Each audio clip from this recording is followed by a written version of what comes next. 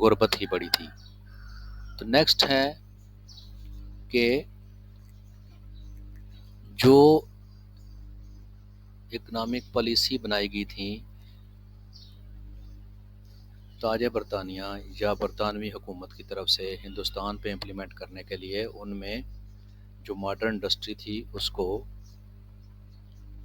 گرو کرنے کے لیے الاؤ نہیں کیا گیا تھا۔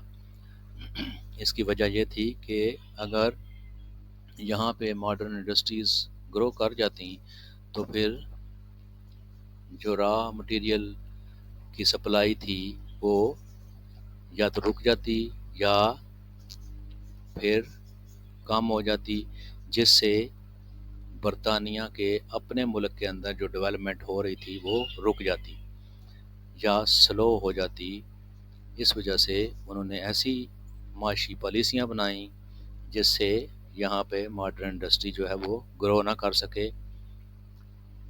حالانکہ اس وقت یہ ماڈرن انڈسٹریز جو ہیں وہ پورے یورپ میں بھی گرو کر رہی تھیں۔